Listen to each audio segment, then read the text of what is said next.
What?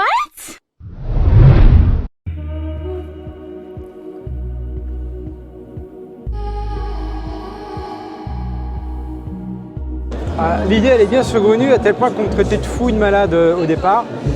C'est toujours très difficile de raconter comment germe une idée, mais je comprenais qu'il y a beaucoup de plans d'eau qui ont été créés notamment pour extraire des matériaux, pour construire les villes et les routes. Et que si on pouvait réutiliser ces plans d'eau pour gérer une vague de surf artificielle proche des zones urbaines ou périurbaines, et que ça peut répondre à la fois à une demande sociale et puis que ça incite les gens qui sont loin des spots de surf à pouvoir pratiquer et ce sport et découvrir les valeurs de sport, ça avait du sens. Et donc en fait, je me suis inspiré des atolls polynésiens sur la mécanique des fluides pour créer ce phénomène qui est de générer une vague de surf sur des plans d'eau déjà existants tels que d'anciennes carrières, des marinas, des plans d'eau urbains, tout simplement. Donc en fait, économie de béton, donc même carrément pas du tout de béton. Alors, zéro béton, pas besoin de béton, pas besoin d'eau potable, pas besoin d'artificialiser les sols.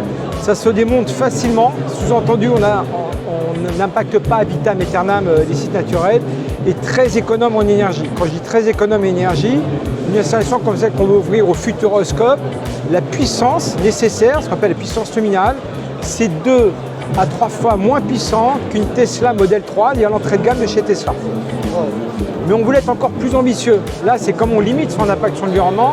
Et cette ambition, c'est, mais si en même temps cette vague que l'on génère pour la pratique du surf, qui ne reste que quand même qu'une activité récréative, il faut mettre les choses à leur juste place, alors qu'il y a quand même d'autres enjeux auxquels nos amis scientifiques nous sensibilisent bien maintenant. Maintenant, il faut passer à l'action. Et comment on peut utiliser cette vague qui jamais qu'une onde d'énergie, une fois qu'elle a été surfée, pour contribuer tant que c'est possible à amener un bon équilibre sur le milieu naturel sur lequel on va venir se positionner. Donc en fait, on surfe, vous créez une vague et ça permet au biotope peut-être d'avoir un meilleur équilibre.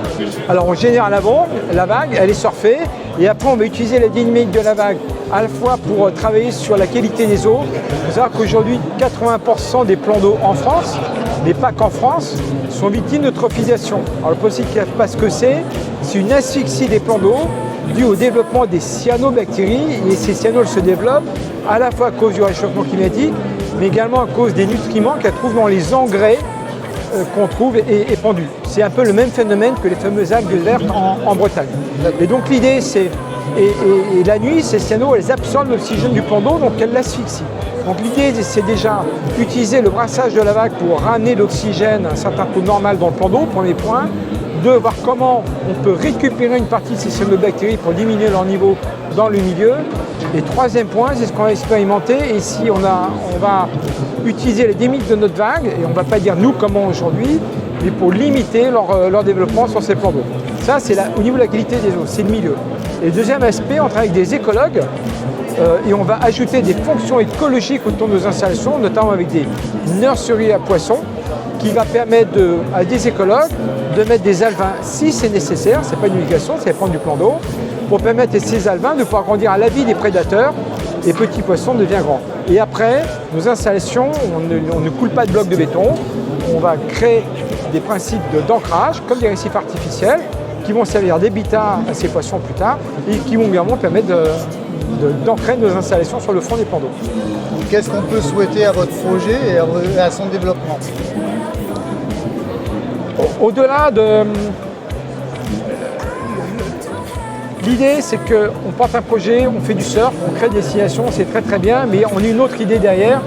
Et le surf est un sport qui est porteur d'un imaginaire extrêmement fort. Santé, bien-être, zénitude, soleil. Et en fait, on se rend compte qu'énormément de gens aimeraient pouvoir pratiquer ce sport ou le découvrir ou le pratiquer de manière plus régulière parce qu'ils n'habitent pas à proximité des spots de surf. Donc plutôt que d'aller engorger des spots de surf, on va créer d'autres spots ailleurs pour qu'ils puissent pratiquer. Ça, c'est la première chose. Mais également, il y a un philosophe qui nous a inspiré qui est Spinoza. Et dans un de ses préceptes, Spinoza nous dit que lorsqu'on souhaite utiliser le levier de la contrainte chez l'homme, les résultats sont plutôt mitigés. Mais à l'inverse, si on souhaite utiliser le levier du désir, on est capable de faire des choses incroyables. Il y a tellement de gens qui rêvent de pouvoir surfer, qui désirent pratiquer cette activité, que nous, on va le rendre accessible loin des spots habituels, proche des zones urbaines, et pour contribuer, tant que possible, à apporter un bon équilibre sur ces milieux naturels.